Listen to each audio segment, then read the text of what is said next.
listeners, to another powerful episode of Healthy Waves.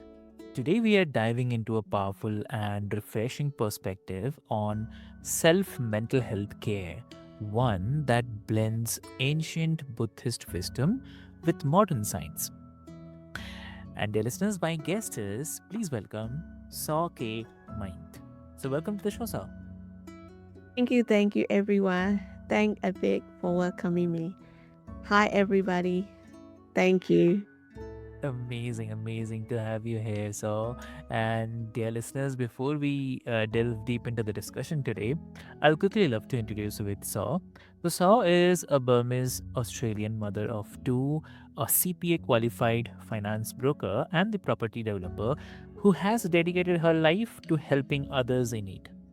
From overcoming a painful childhood to embracing the Buddhism as a way of life, she has discovered and practiced a method of self mental health care that is accessible to anyone, regardless of the faith or background. So she believes that by understanding how our mind and body truly work and how quickly they change moment to moment, we can free ourselves from suffering, calm our mental storms, and live with more presence. And today she is here to share her story, her insights, and practical Buddha based techniques that can help reduce the depression, workaholism, alcoholism, even the conflicts and the wars if we are open to the facts of life. Yep.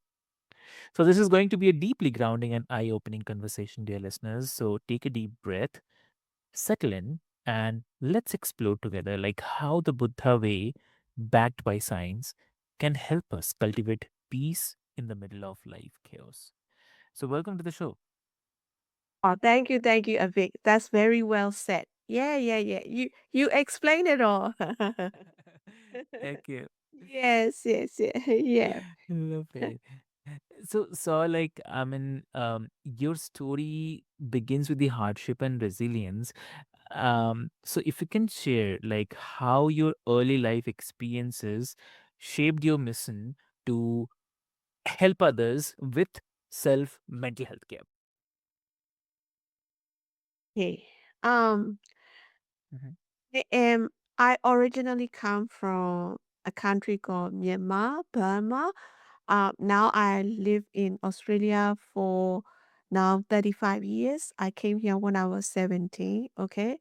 Um, I never been poor. Okay. Mm, But yeah, when I was young, okay, I had parents and like 10 relatives of my mother come and live with us, okay? My mother, parents, my grandparents and her her other relatives, yeah, including my auntie, my mother's sister, okay?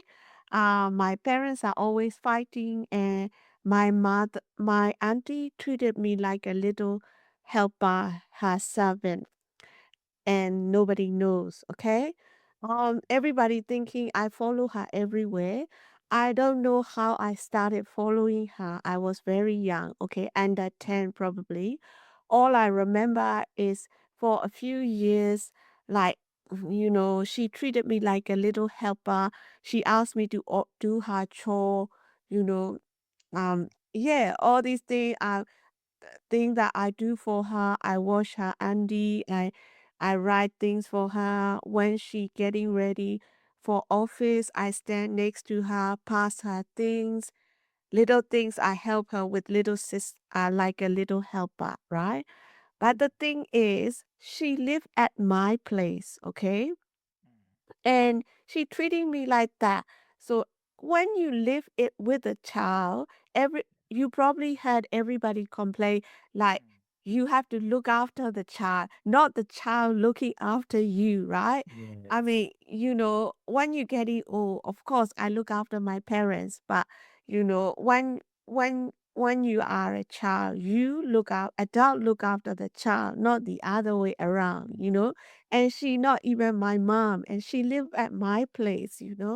But then so I always wanted to be free.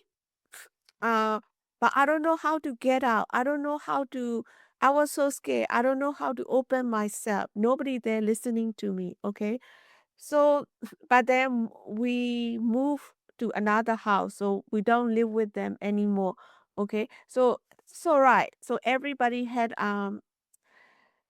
some kind of trouble, otherwise if you too comfortable, then you just don't learn anything, right? So, mm, yeah. So now I thank her for helping me achieve what I am today.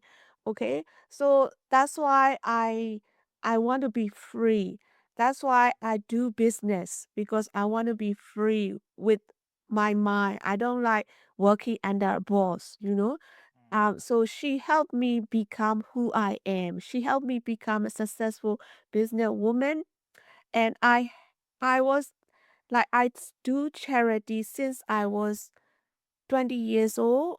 You know, I help other with my money, with my time, with my energy, with my connection since I was 20 years old. Maybe because I was treated like that. I needed other to be there for me. That's why I was there for other people. mm, mm, Then when I was 30 years old, I became religious and I'm Buddhist. So, I, you know, and I only do that things that make sense to me. So I don't usually meditate. Meditation is um, breathing in and out. I want to know why we sitting down, breathing in and out. So I want to understand before I meditate, why are we sitting still and breathing in and out, right? So right. I learned from monks why we should do that, okay? And Mm, they have a Dhamma talk. I listen. I learn religion by listening to lecture from the monk rather than sitting down, breathe in, breathe out. I want what I'm doing to make sense. Okay. So mm, a few years ago, I learned something from a monk that's kind of lost in translation. It's a Buddha teaching, but lost in translation. What I learned is that, mm, okay, this come to the main part. Okay. yeah. What I learned is that, um, like, okay, Yeah, please. we have six senses, okay? Mm, Eyes, nose, ear, mouth, mind, and body, okay? Once when something touches these no, these sensor, okay? When something touches these sensor, we have a feeling, okay? So I think everybody have two main feeling, happiness or unhappiness. And your feelings are real. You feel, you know, you feel angry or you feel satisfied. They are real. But what I want to say is they are based on the past. Because science say mind and body are moving millions of times per second. Okay. That's why we are aging. We aging every second. We only realize it every 10 years, right? So right. science says mind and body moving many times per second. So even if it move once, Mm, it already passed. Okay. So what I'm trying to say is our feelings are real, mm, but what they base it on is either memory or imagination or copy or reflection already passed. mm, Because mind and body moving too fast, we're not able to feel it when it happened. When we feel it, it already passed because mind and bodies are moving too much in a second. mm, So we playing catch up, okay? So what I'm trying to say is if you look at every second, we are having feeling on the past. Something it's already gone. Okay? So mm, but as a human, like we pretty much feeling side effects, okay? As a human, that's what we live on, okay? Otherwise, you like robot, you don't have any feeling, okay? So mm, as a human, until you become a saint, you mm, still feel that it's okay. You love your children, you love your husband, wife, you hate people, you like people, that's okay.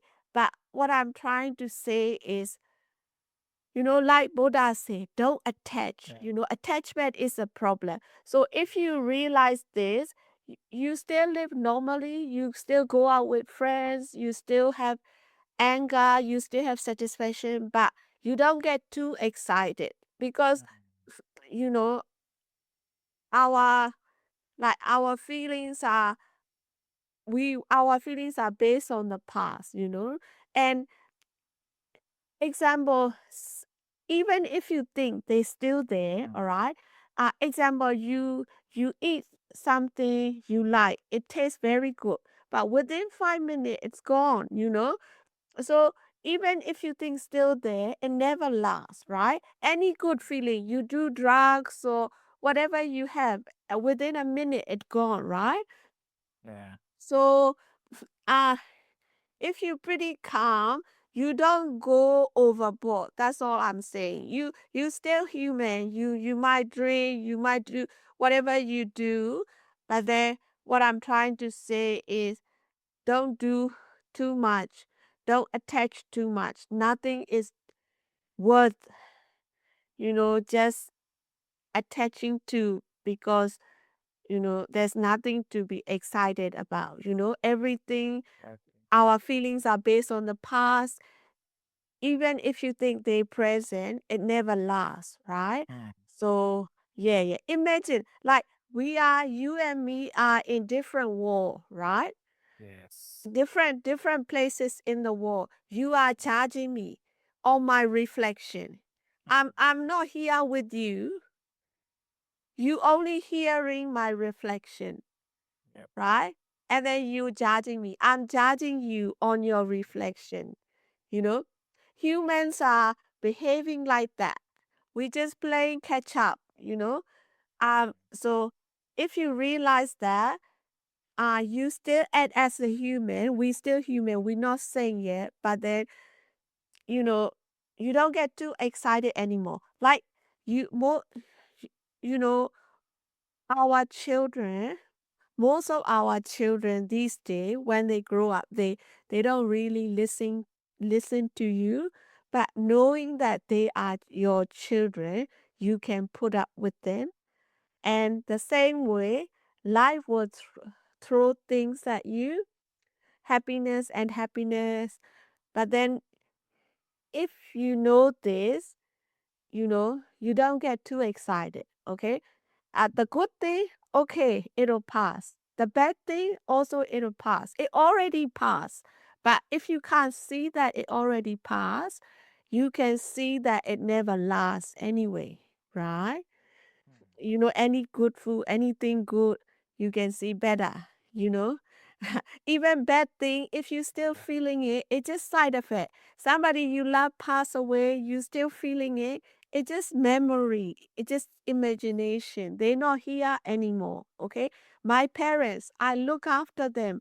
I all my life, I only until they die, I only ever live away from them for 3.5 years. I always live with them. Okay. I live in the back of their house like a granny flat, little flat, because I want to be with them. I look after them. But when they gone, Yeah. I Yeah. throw all their clothes straight away. So when they are there, you look after. But when they're gone, they're gone. Nothing to be attached. Because you look after them, you don't need to feel guilty. So what I'm saying is, while we are here, we appreciate each other.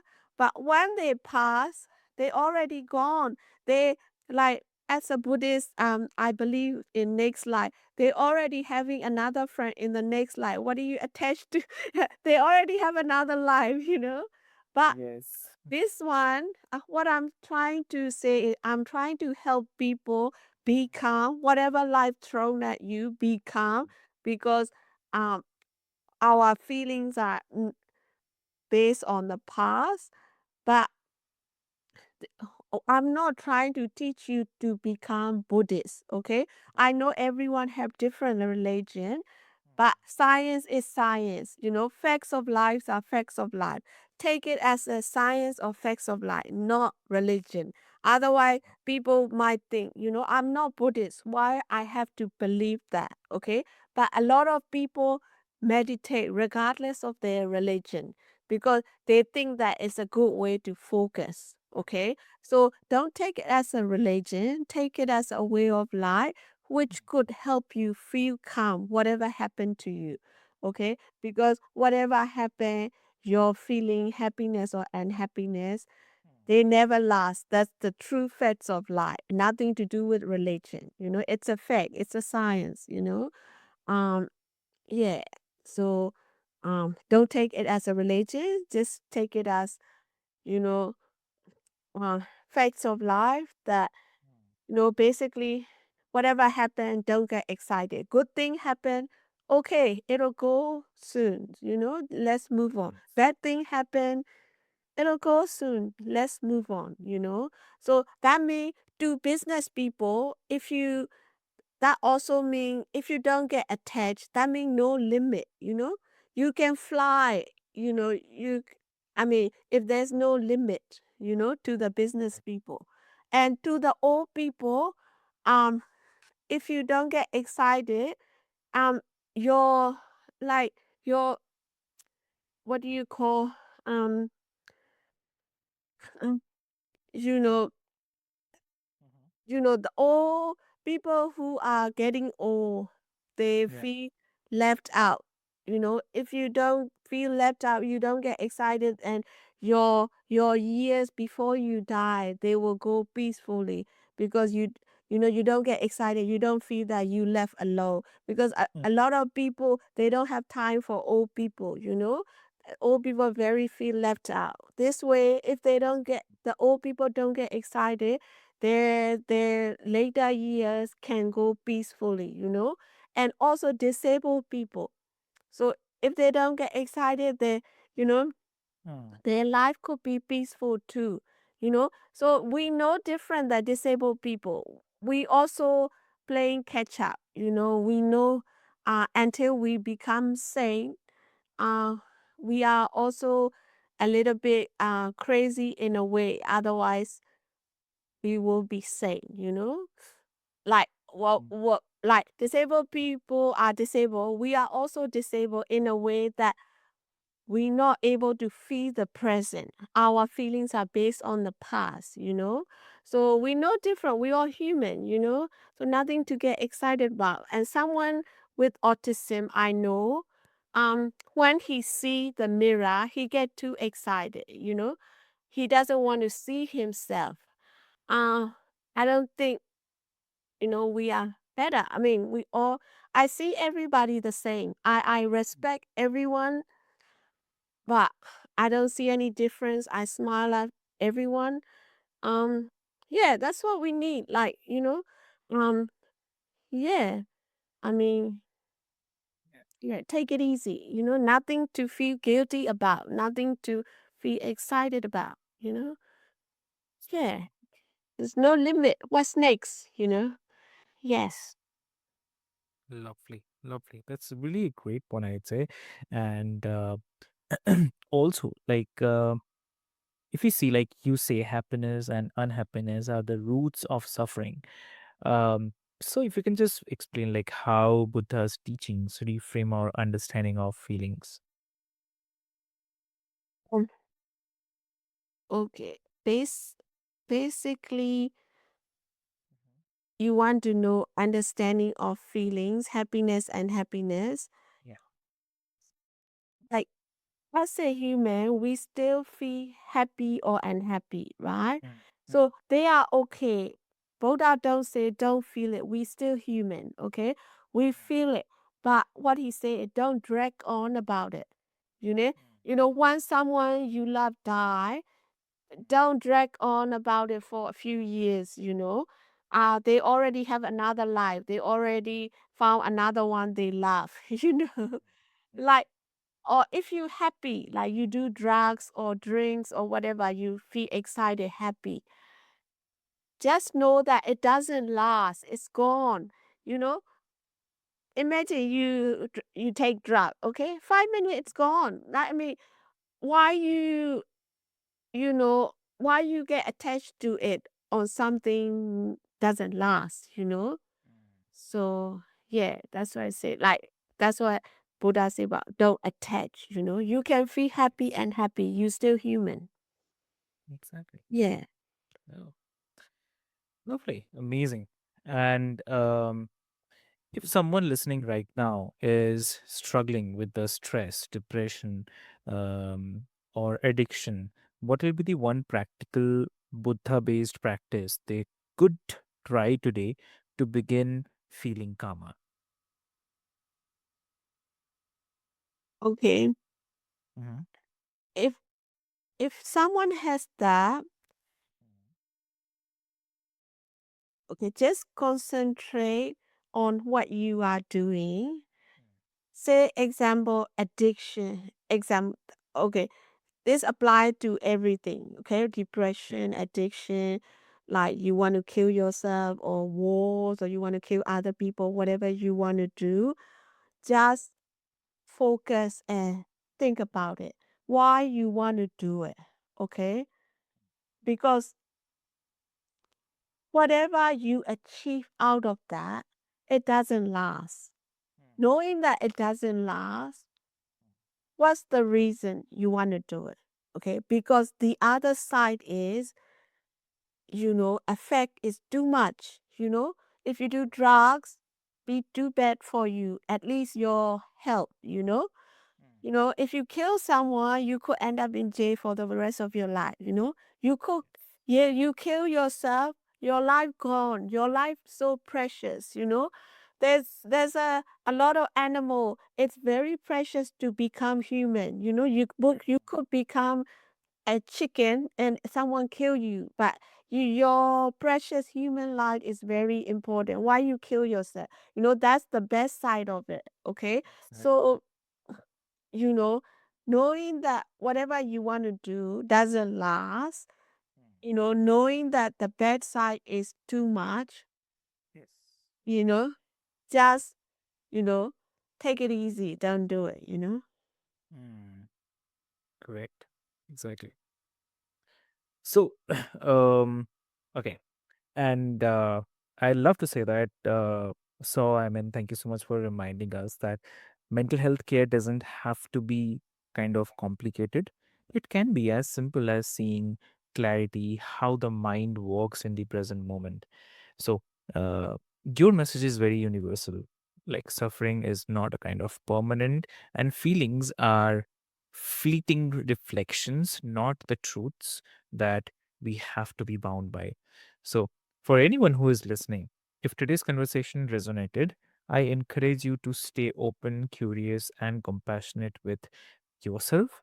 And remember that the path to the calm and clarity is already within you. You just need to learn how to walk it. So, Absolutely. yeah. So, Saul, if someone wants to connect with you, how they can connect? Okay, I can give you calendar link. Would you like to share that? Definitely. Yeah. And also my Facebook page. I'm more on Facebook. If they message me, I'm happy to talk to them one on one. Yeah. Amazing. Lovely. So, dear listeners, what I'll do is I'll put all the links and details into the show notes for a easy reference. And thank you again, everyone, for joining. And keep nurturing your mind, keep seeking peace, and keep walking your journey. So, until next time, please take care.